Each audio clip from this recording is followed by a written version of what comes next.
In central Japan, a spider weaves her web in a field of growing rice.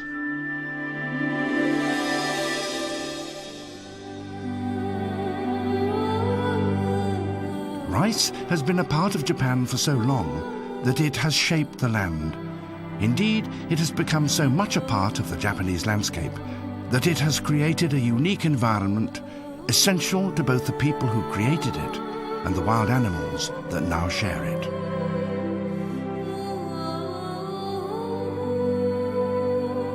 Japan is a country of steep mountains surrounding wide flat plains where people have lived for thousands of years. The country's largest freshwater lake, Lake Biwa, lies not far from the ancient city of Kyoto.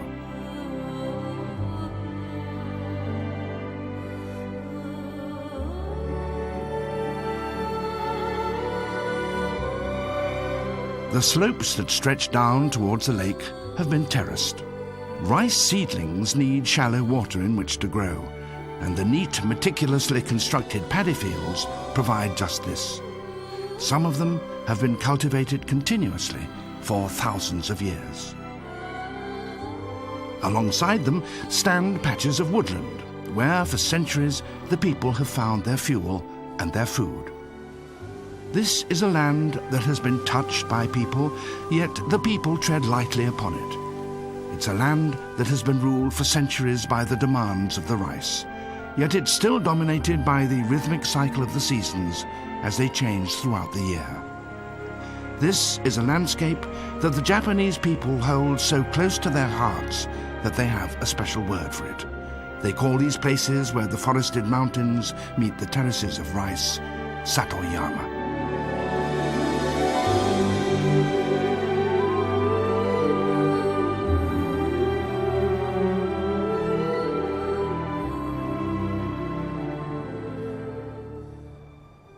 It's April now.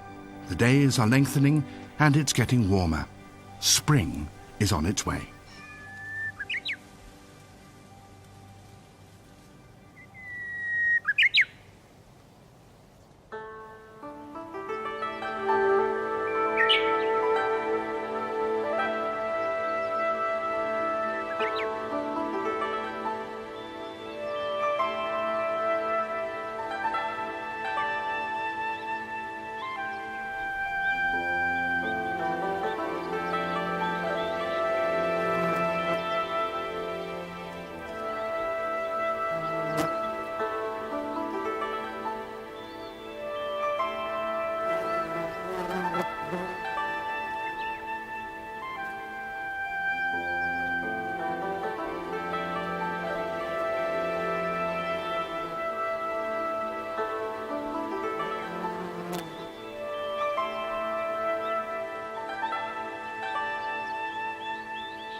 As the progressing year brings changes to the country, there is also another rhythm which transforms the land as it has done for centuries.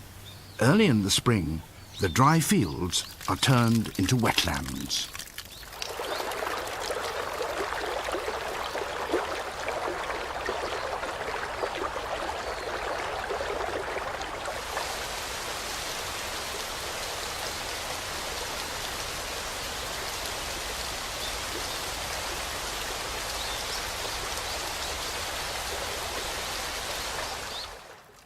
The cold mountain water spreads over the dry fields.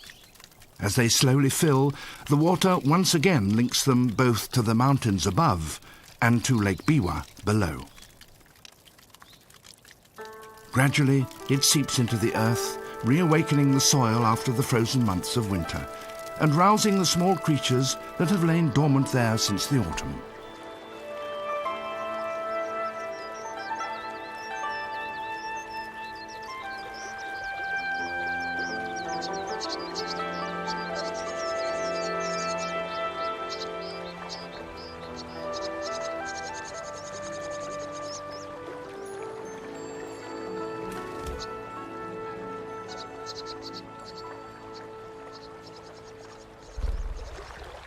Mountain water is rich in nutrients, so each year its return enhances the fertility of the rice fields.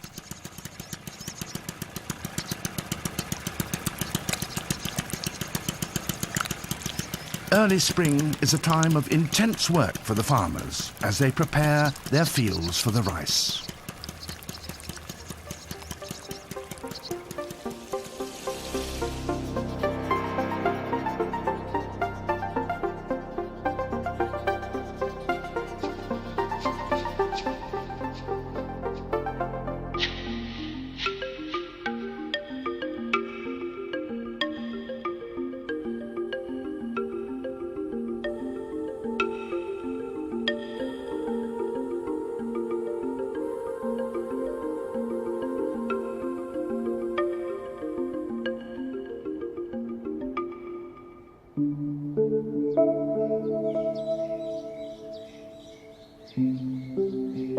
Satoyama is an environment created by human beings, certainly, but it's also one that is in harmony with the natural world that surrounds it. Animals on all sides are awaiting the return of the water.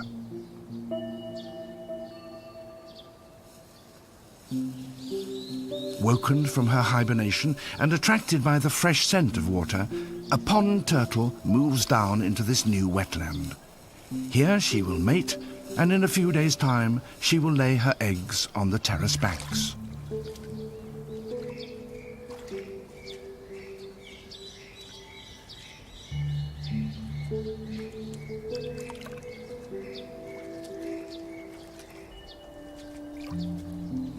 Tree frogs return to the flooded paddies to feed and to spawn.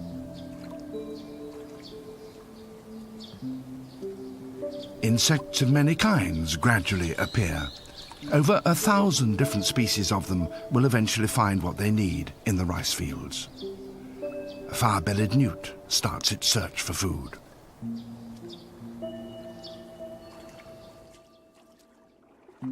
Some creatures have come to the flooded fields from a considerable distance away. Others have been here all through the year. This water scorpion spent the winter months buried in the dry earth. It too has been aroused by the cold mountain water.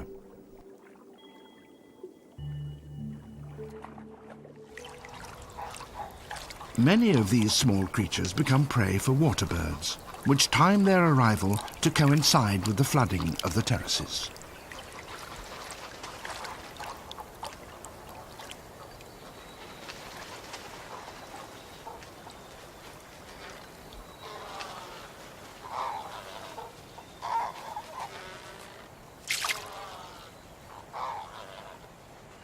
The rhythm of change, from wet to dry and back again, was imposed on this landscape by farmers so long ago that it has now become an integral part of the workings of the natural world.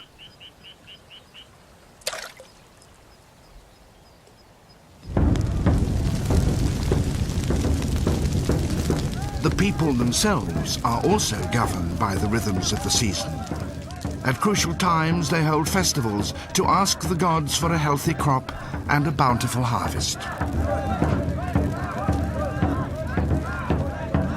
They regularly pay their respects to the forces of nature that still control their fields.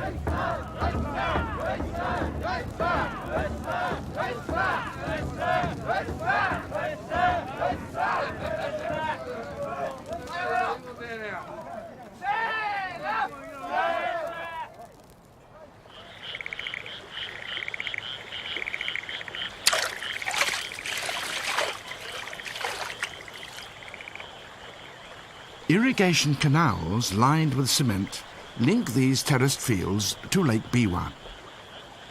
And on a spring night in May, catfish from the lake fight their way up them, struggling against the flow of the water. The flooding of the terrace fields, combined with seasonal rain, has created many waterways that lead down to the lake. For the catfish, the timing is crucial. One after another, they laboriously make their way up the channels into the newly planted rice paddies.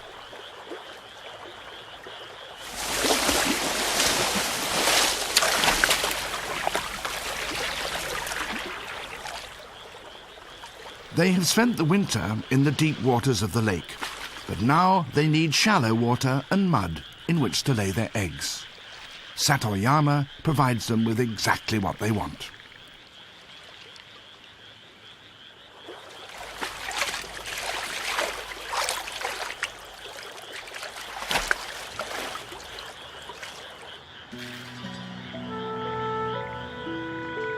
Just before dawn, adult fish congregate in one of the rice paddies and begin to court amongst the newly planted rice seedlings.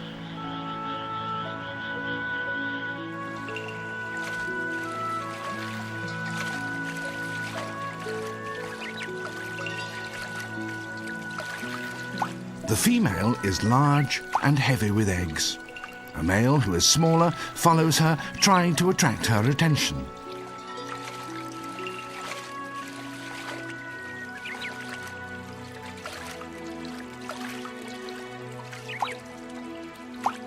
Entwining his body around hers, he rubs her abdomen, stimulating her to lay her eggs, which he will then fertilize.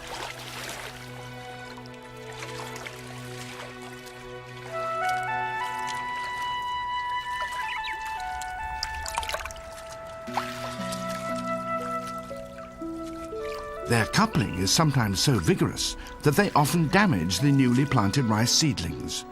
But the farmers nonetheless gladly share their fields with such wild creatures as these.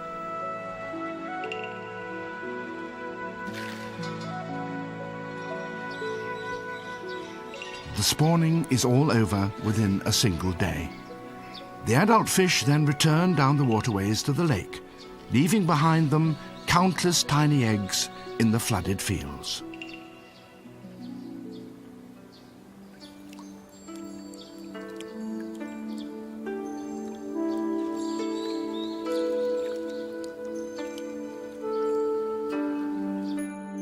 Two days after spawning, the embryonic fish are moving inside the security of their tiny egg capsules.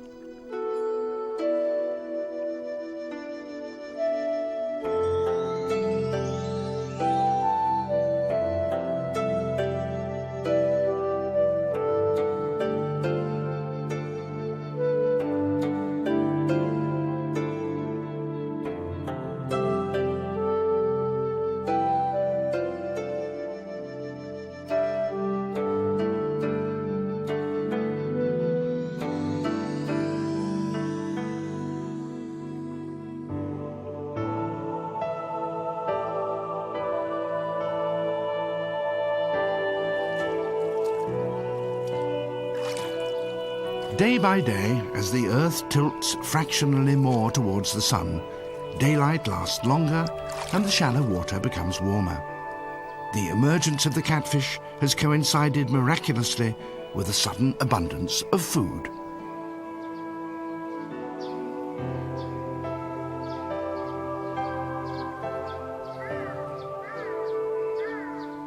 The earth of the paddy fields, when they were dry, contained millions of microscopic eggs laid the previous year by water fleas.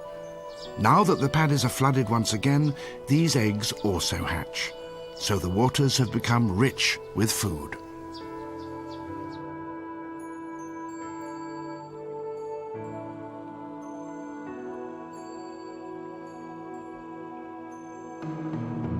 A dragonfly larva is hunting.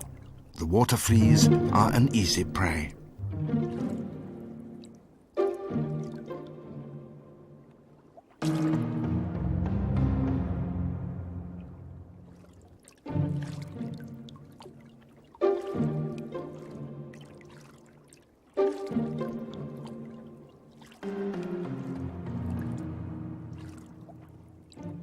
The young catfish are also feeding on them and growing quickly.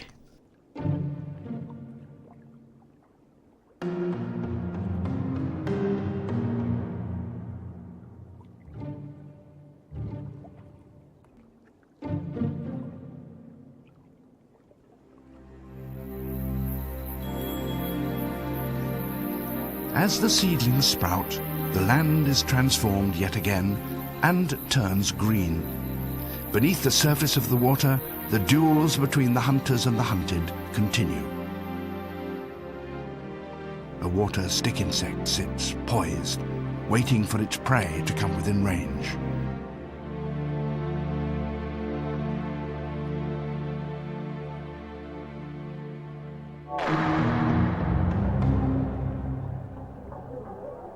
And a dragonfly larva, once a hunter, now itself becomes a victim.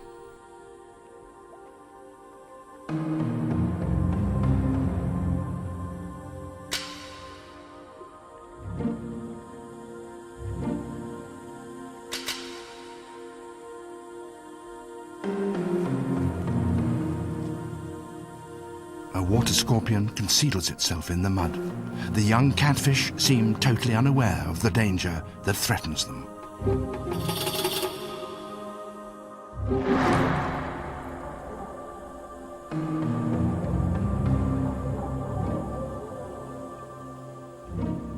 A bloodworm, the larva of a midge, is food for a fire-bellied newt.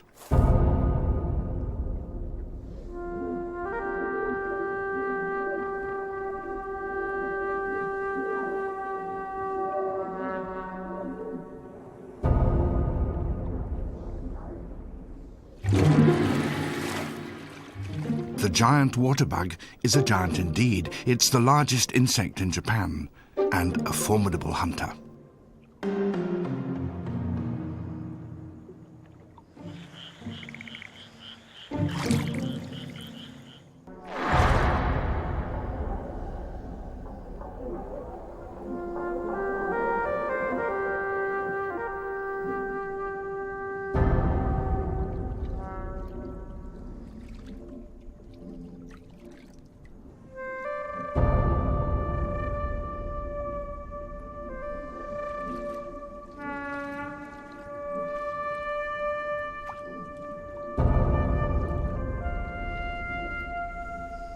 With grim persistence, the giant water bug sucked out the nutritious fluids from the frog's body. The empty husk will then be cast aside and be absorbed into the mud.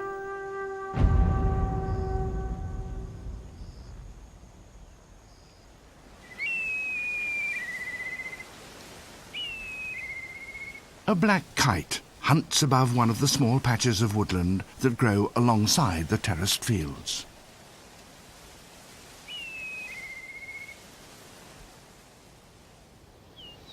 These woods are a vital element in the complex world of Satoyama. They act as water reservoirs, absorbing the falling rain and then gradually releasing it so that it can seep down through the soil to the plains, there to evaporate and so to return to the atmosphere. The woods have been used for centuries by the local people who come here to forage for food, to gather firewood and to make charcoal. Many of the oaks have strange, multiple trunks. This is because they've been used by the people to grow a delicacy that is much relished by Japanese gourmets.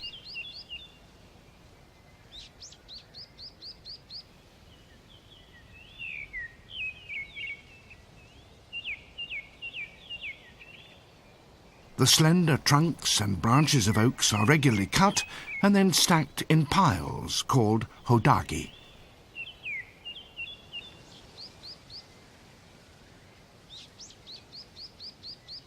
They are then left for about a month to dry out.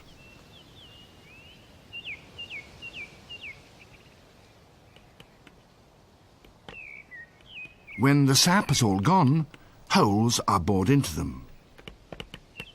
Plugs made of a mixture of sawdust and mushroom spawn are then hammered into each hole and sealed with a plug of wood.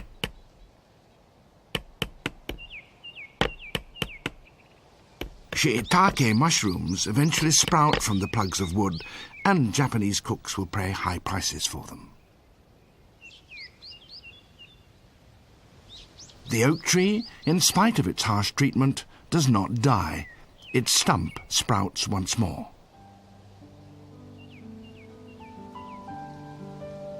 It will not be cropped again for 18 years or so.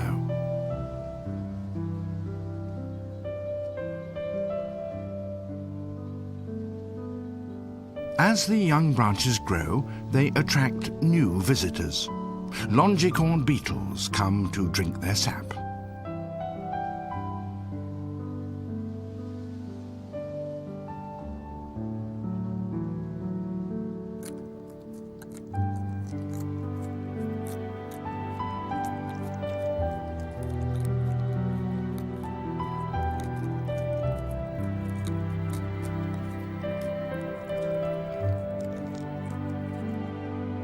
The larvae of the silkworm moth prefer more aged branches. Having fed on the leaves, they spin their cocoons. Silk from these provides another crop for the people and has done so for centuries. They use its thin, delicate filaments, spun together into a thread, to weave the most sumptuous of fabrics. For the caterpillar, the silk will serve as a shroud, beneath which it will transform itself into a winged adult.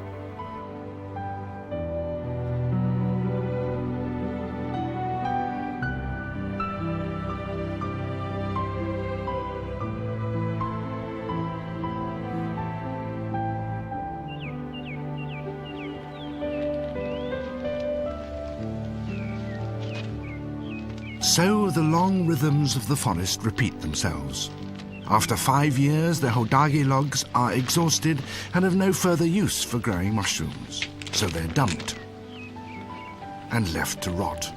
The humus produced by their decay seeps back into the ground, where it is reclaimed by the roots of living trees and provides food for other creatures. The larva of the scarab beetle is one of them. Having spent half a year as a grub, feeding voraciously, it has now turned into a pupa.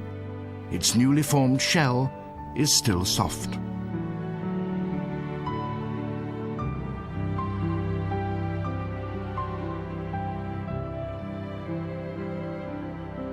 In Japanese, this insect is called kabutomushi, as the shape of its head reminds people of the war helmet worn by the samurai, and the plates of its body of the armor of those ancient warriors of medieval Japan.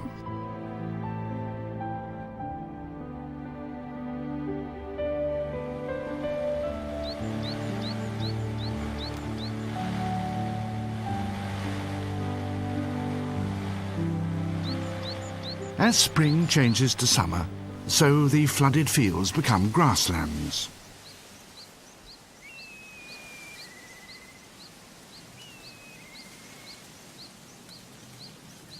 This is the time when the giant water bug lays its eggs. The female produces as many as 80 in one patch. Having done so, she abandons them. But the male remains on guard and stays with them for over a week.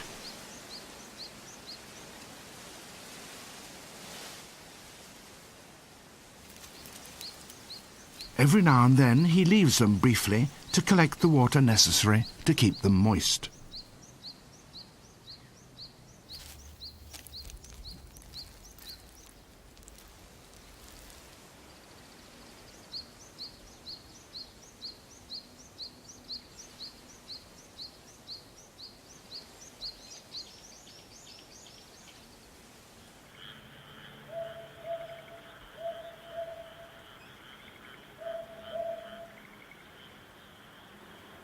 One week later, in the middle of the night, the giant water bugs begin to hatch.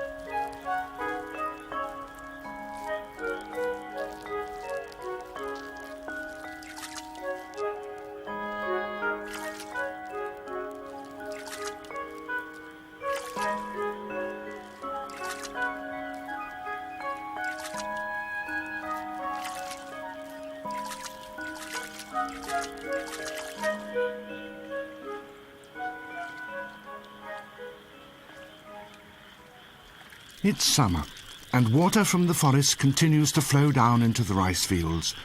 It travels along their network of channels and then goes on down to Lake Biwa. The young catfish are now about 2 months old. It's time for them to prepare to leave these warm shallows and to make their way down to the deeper, colder waters of the lake, where they will spend most of their adult lives.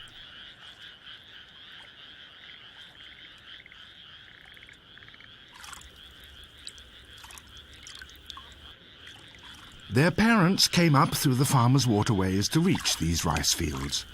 Now their offspring use the same channels to take them down to the lake. Without the work of the farmers and the methods they've developed to grow their rice, the catfish of Lake Biwa would not have these extensive nurseries.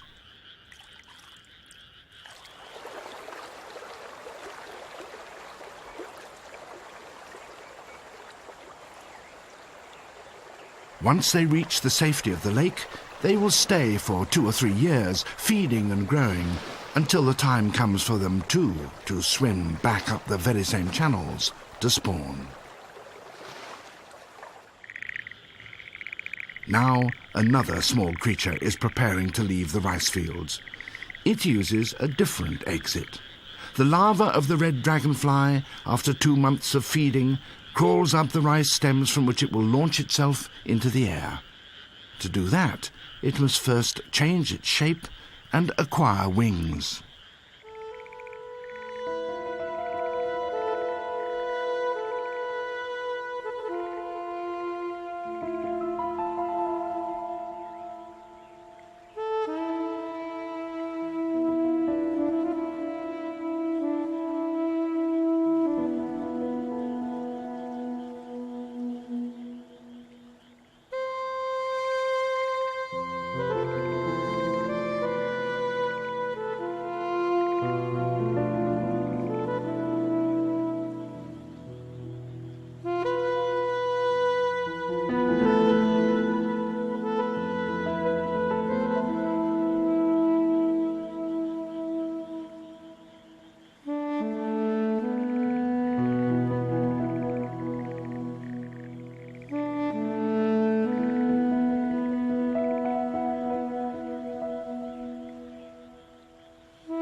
The dragonfly will leave these terrace fields and fly away to the nearby mountains for the summer months.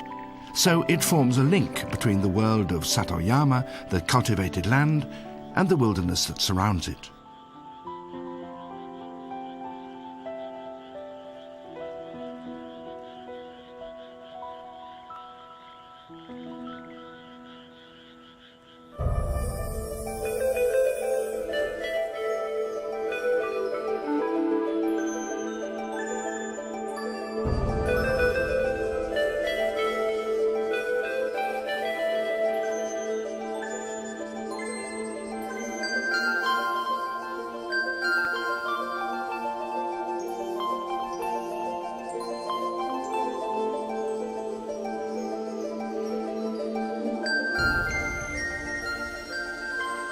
the end of June. It's midsummer. The days are long and warm. The people living in the small villages alongside the rice fields make their own special contributions to the living landscape of Satoyama. The flowers in the gardens are an important source of nectar for many species, including swallowtail butterflies.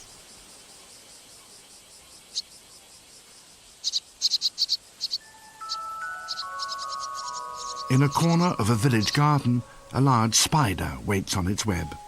As in many parts of Japan, spiders are welcomed and encouraged to stay as a sign of good fortune. They do, after all, feed on insects, which may be harmful to both people and crops. In a hackberry tree, another small life is about to take its place in the Satoyama community.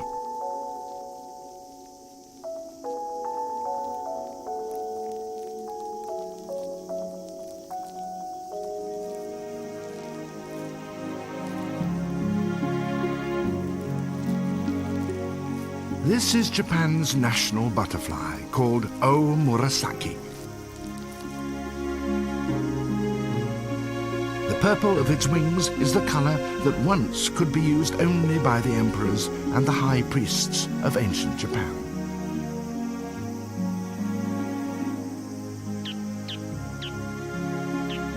In its caterpillar stage, it lives only on these hackberry trees. As an adult, it will fly away to feed on the sap of trees in the woodlands.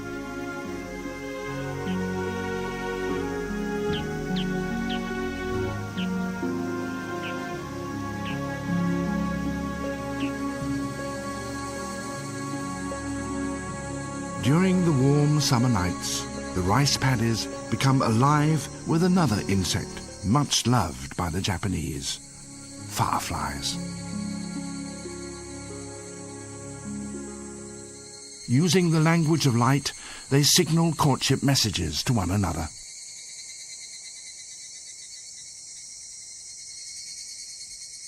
Their adult lives are brief, a mere 7 days or so. Japanese families, by tradition, come to watch the fireflies every year at this season, to marvel at the tiny lights winking over the rice fields, and to ponder on the fragility of the lives of those that produce them.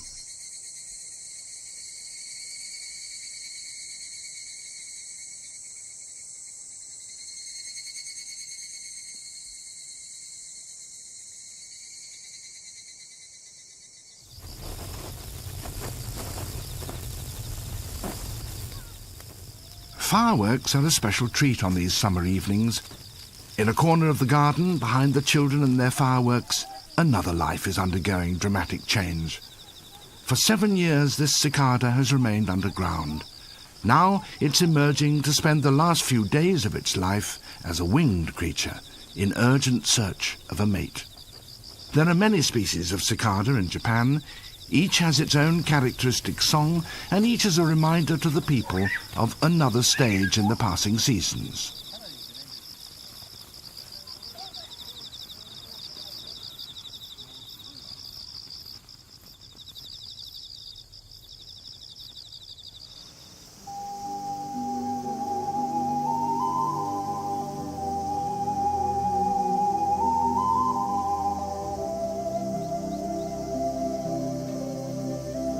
It's high summer. The rice has been growing steadily. But there's still a great deal of work to be done. The terraces must be kept free of weeds to allow the rice to grow freely. It's hard, hot labor.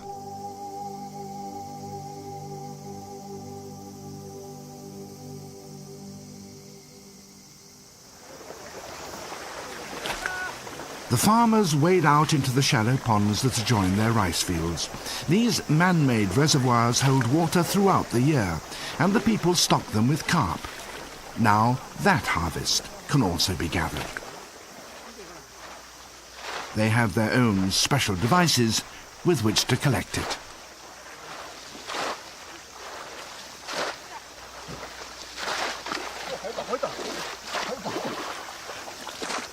取って上からよ。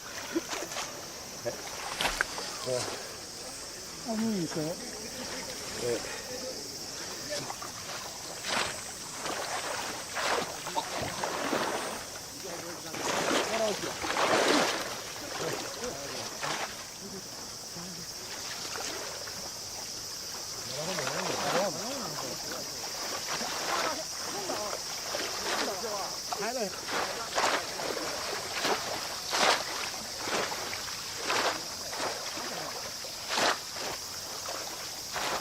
Each family takes home its own catch. It's an annual seasonal feast that everyone enjoys.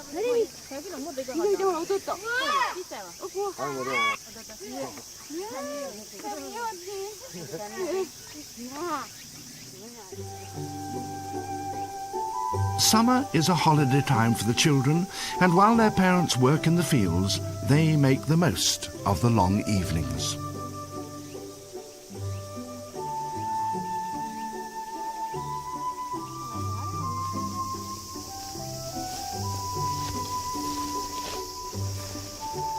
The pleasure and fascination that so many Japanese find in insects shows itself early in life.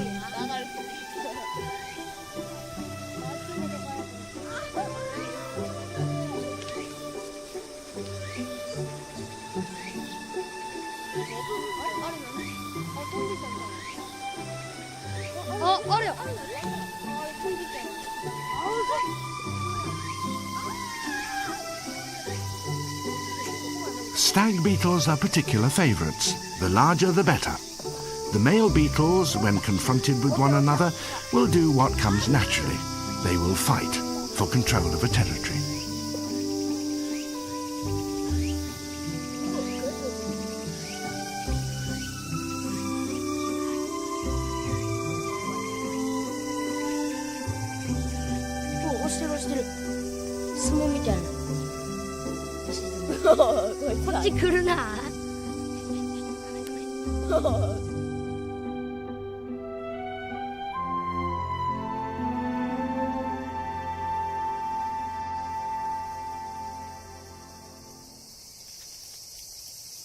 A scarab beetle has emerged from under its pile of hodagi logs. As night begins to fall, it climbs out to look for the sap it feeds on.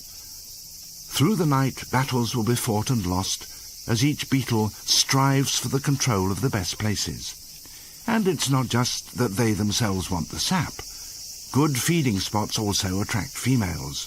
So, like the samurai they so resemble, they do battle.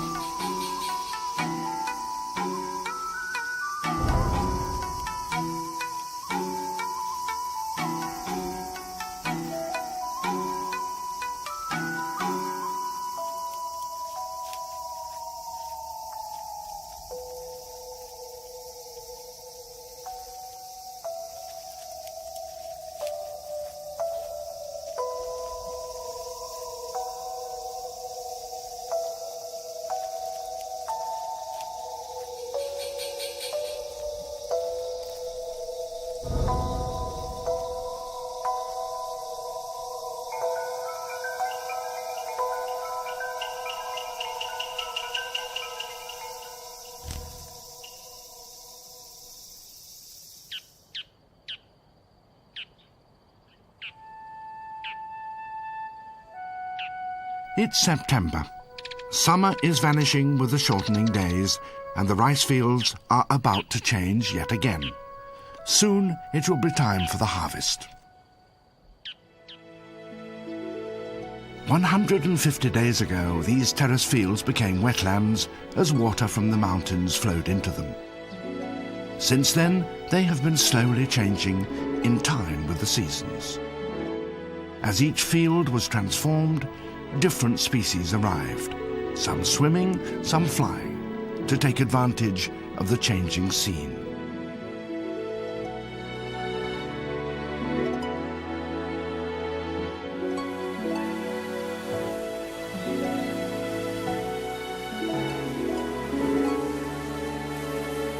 For the farmers and for the rice, this year has been a good one.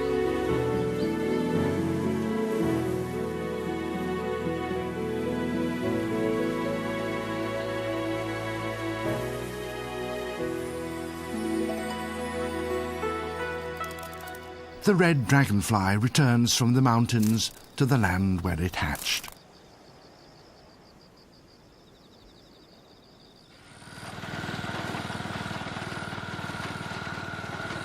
It's time for the people to collect the rewards of so many months of labour.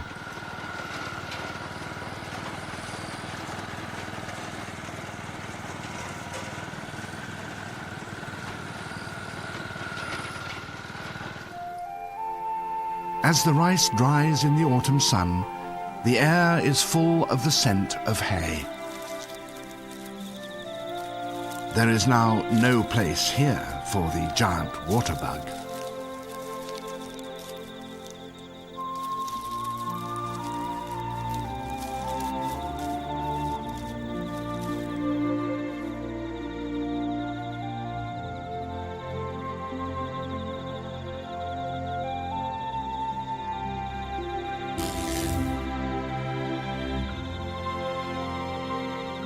Other insects are also abandoning the drying fields. They take to the wing and fly away in search of the water that they still need.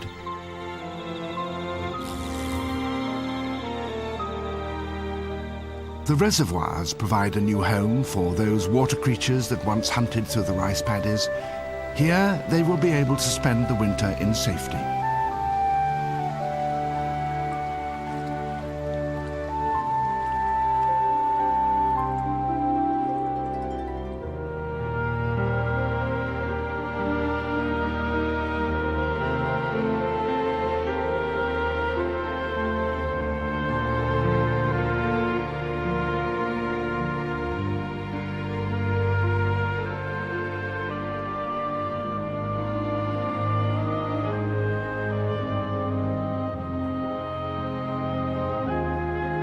As the land changes colour and the autumn leaves fall to the ground, the pace of life slows.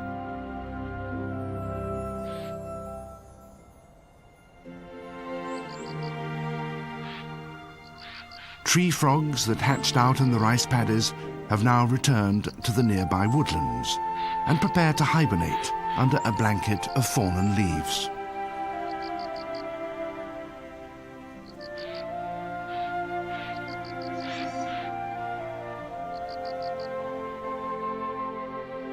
Before the very last puddles disappear from the harvested fields, there is one final act of creation. In a ritual courtship flight, the red dragonflies mate. The male clasps the female, and she repeatedly dips the tip of her abdomen into the puddles, depositing her eggs.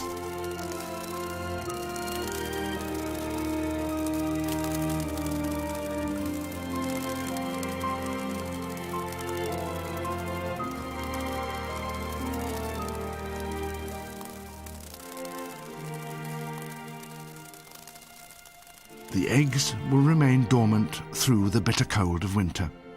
When spring returns and the mountain water flows once again into these fields, they will hatch out, and a new generation of savage larvae will prowl through the waters of the paddies. For centuries, persimmon trees have been planted along the rice terraces. They are an autumn fruit much loved by the Japanese. They're gathered singly and with great care.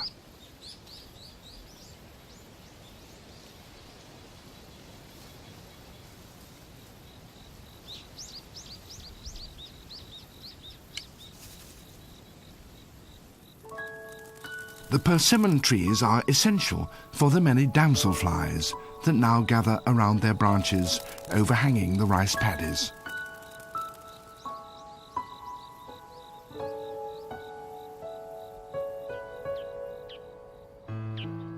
Like the dragonfly, the damsel too has changed its behaviour to take advantage of the landscape created by humanity.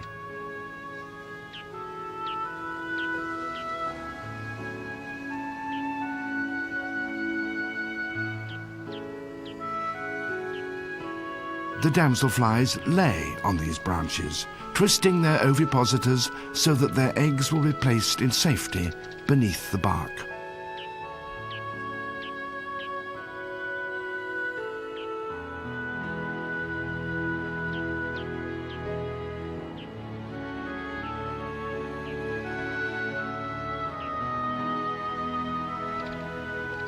and then they die.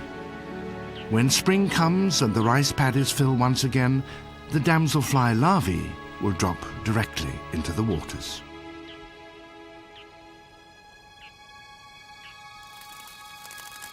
In the harvested fields, the dragonflies indulge in a final bout of egg-laying.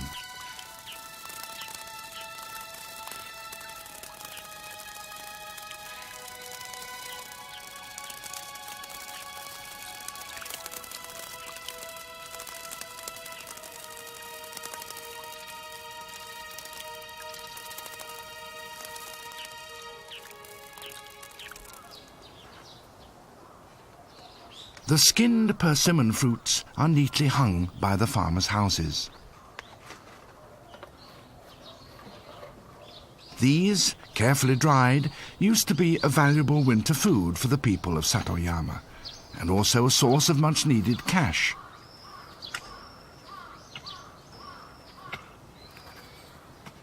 Today, when food of one kind or another is easily available all the year round, fewer farmers bother with the persimmon crop.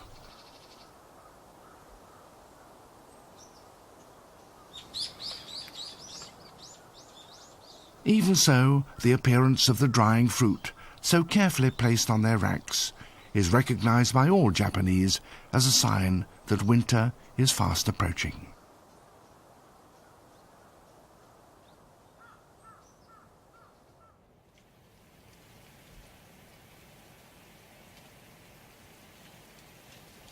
As the land freezes, little life is visible in and around the rice fields, which are now covered by a blanket of snow. Yet there is life there, hidden and quietly waiting for the renewal that will come when the waters return once again with the sun.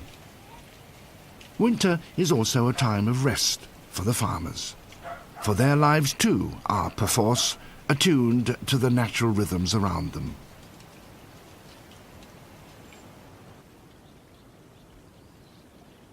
At the edge of this rice field, a small natural spring bubbles out from the ground.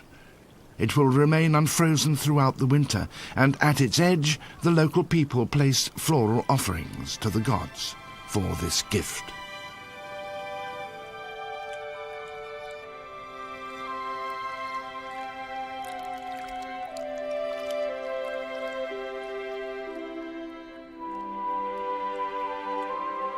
In the muddy bottom, a water scorpion waits asleep, neither moving nor breathing.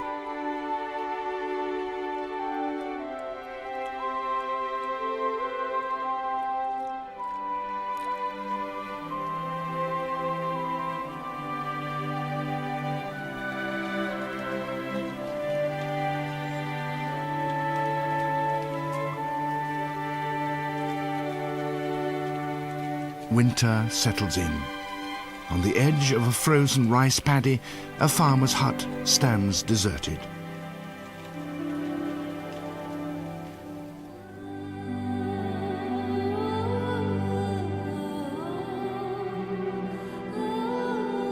But in a corner, there is a reminder of the spring that will come.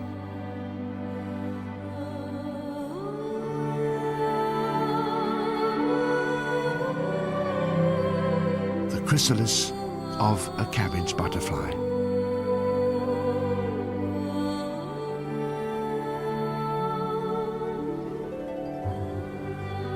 February. The year has turned. The faint heat of the distant sun warms the land long enough for a cold mist to rise from the thawing fields. Winter is loosening its grip. Soon, work in these fields will resume. Once again, the mountain water will flow, the rice will be planted, and visitors from the woods above and the lake below will come back. Once again, Satoyama will be filled with life.